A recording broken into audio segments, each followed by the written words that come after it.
Hello everyone, how's it going? My name is Rad and welcome to my personal ranking of the Pokemon generations.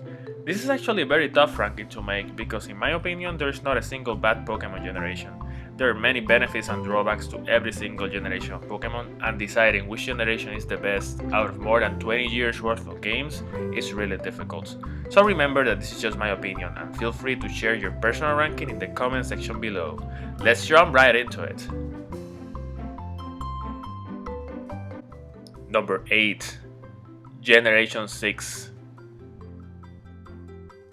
The most difficult choice I had to make in this ranking was to choose which Pokemon generation would be in last place. After thinking about it for a while, I went with Generation 6 for a couple of reasons. First, the games are extremely easy. I know that the Pokemon games are not known for being difficult games, but in Pokemon X and Y you can get overpowered very quickly. I like Mega Evolution as a feature, but I feel it was not well balanced. The post-game in this generation is lacking compared to the others, and the game's design feels bare bones considering that these were the first 3D games in the series. Even though I enjoyed my time with Generation 6, it is the generation I would least like to replay at the moment.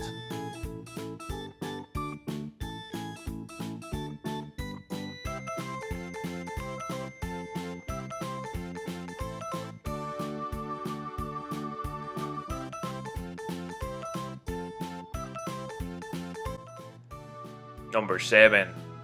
Generation 7. Pokemon Sun and Moon tried to innovate by changing some traditional aspects of the Pokemon series, and I respect that. For example, gym challenges were removed in favor of Alolan trials, and new native Pokemon forms called Alolan forms were introduced in Generation 7. And I really like some of these new ideas, but their execution was not excellent. These games hold your hand for too long that it feels like you're in a tutorial for the first 10 hours. After that, the games get better, but it is something I can't really overlook. The new gameplay mechanics added in this generation are the Z moves, which I truly enjoyed, and the music in these games is really good. Overall, I enjoyed these games, but I feel that most of the other generations are even better.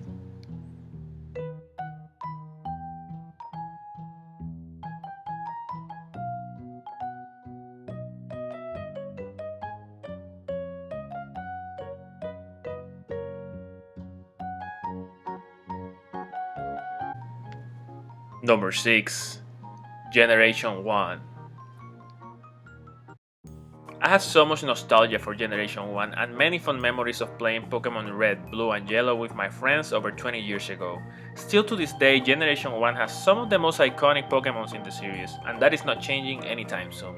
The Kanto region is still one of my favorites in the series. This was the beginning of what has become the second most selling video game franchise of all time, only behind Mario Bros. However, when you play these games in 2020, you realize that they haven't aged well at all. It is difficult to overlook some poor design decisions, some bugs, and how unbalanced some Pokemon types were. Psychic Pokemon were extremely overpowered in these games to the point that they are almost broken. But I cannot be too hard on the most historically important generation in the Pokemon series, which is why I place it in number 6.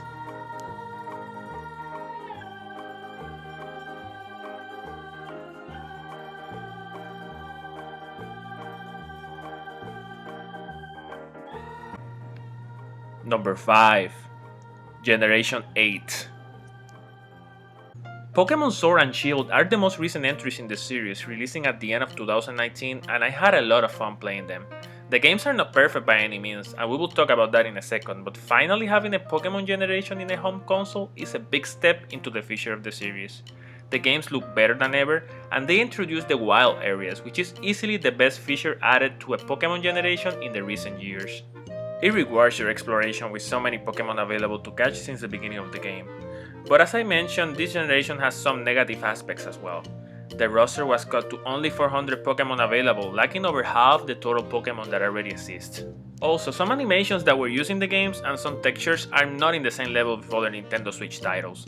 I'm also not a big fan of your rival in the game, especially when he chooses the Pokemon that is weak against yours, which make those encounters quite trivial. But overall, I have a good feeling about Generation 8 and I see a lot of potential for future entries in the series.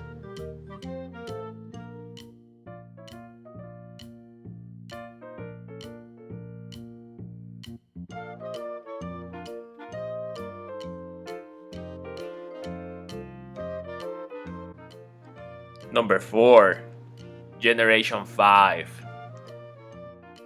Pokemon Black and White was a reboot in the series. Before you beat the game, you can only catch the new Pokemon in the Unova region and not the Pokemon from the previous generations. That was very controversial at first, and some people decided not to play these games because of that, but Pokemon Black and White are great Pokemon games and they have one of the best stories and characters in the whole series.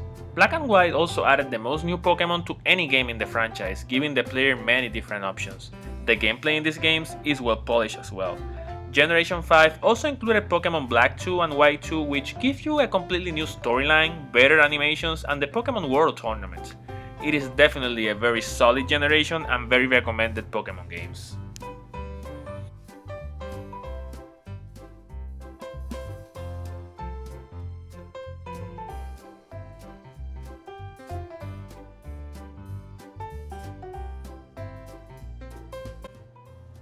Number 3. Generation 3. Generation 3 was a big upgrade in terms of graphics, going from the original Game Boy and Game Boy Color to the Game Boy Advance, and it gave us some fantastic games in Pokemon Emerald, Ruby, and Sapphire. In addition, it gave us the remakes of Generation 1, Pokemon Fire Red and Leaf Green, which are amazing and the definitive version if you want to experience the first generation. Pokemon Emerald, Ruby, and Sapphire are very well balanced games with a good storyline and some of the best legendary Pokemons in the series. My only small complaint with them is that during the second half of these games, the map is mostly water, lacking diversity, but everything else is phenomenal. Generation 3 was the big commercial success that Game Freak needed to put the Pokemon franchise to the next level.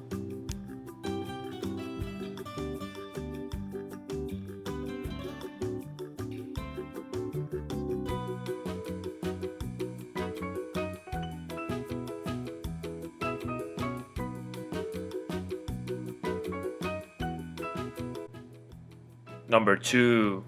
Generation 2. After the big success of Generation 1, Pokemon Gold and Silver improved the series in every single way. My experience with Gold and Silver during my childhood was fantastic, and it is easily the generation I have played the most. They were the perfect sequels to the original games, considering that at some point you revisit Kanto, the region from Generation 1. The amount of content available in Gold and Silver was insane. With a total of 16 gyms, more than 100 new Pokemon to catch, a new day and night cycle mechanic, and many other new features, you will be spending many hours before finishing these games. And then they released Pokemon Crystal, which adds even more content and storyline to Gold and Silver. This generation is as close as it gets to a perfect Pokemon game. And you're maybe wondering, if this generation is so great, why it is not number 1? Well, you'll see in a few seconds.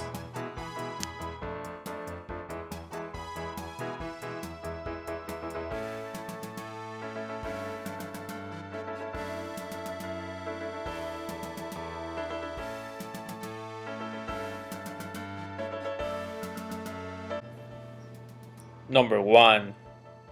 Generation 4. Generation 4 gave us the remakes of Generation 2 in Pokemon Heart Gold and Soul Silver. The essence of the originals is still intact, but the remakes improved the graphics, polished the gameplay even more, and add many more Pokemon to catch, making Heart Gold and Soul Silver the definitive way of playing the Generation 2 games. Also, Generation 4 gave us Pokemon Platinum, which added a degree of difficulty and challenge to a Pokemon game, something that is not the norm in the Pokemon franchise. And because of that, it is personally one of my favorites in the series. Generation 4 is in my opinion the ultimate Pokemon experience and one that every fan should play.